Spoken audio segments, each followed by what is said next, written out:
Welcome po sa ating panibagong video mga lods.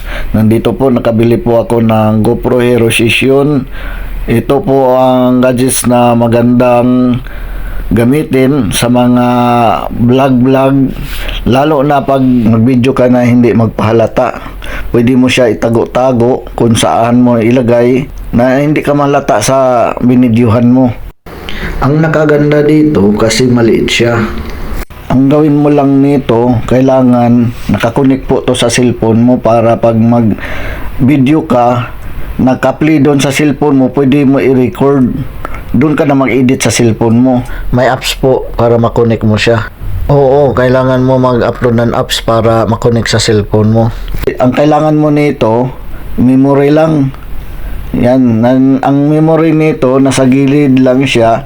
Ipupush mo lang siya para lumabas. Sa gilid ng lagayan ng memory, mayroon siyang din kanan para mag-charge. Kung lubat na siya, may kable siya para mag-charge ka. Kung tanggalin mo yung SIM, ipupush mo lang. Ganon din, pag ibalik mo ang SIM, ganon din, ipupush mo lang. Ito ang ginagawa ko. Ayan, nilagay ko dyan sa gilid. Ginawa kong pan-monitor. Pag may pumapasok, makikita ko kung nasa loob ako ng kusina. Ayan, oh. Tinitingnan ko na, may pumapasok ko. Ayan. Maganda to kung may trabaho ka tapos walang tao sa bahay mo. Pwede mo ito iiwan sa bahay mo. Ayan, nakamonitor yan. Makita mo kung sino ang tao sa bahay, sino ang pumapasok, kahit nandun ka sa trabaho. Pwede mo din lagyan ng handle. Yan, mag-selfie-selfie ka dyan. Yan.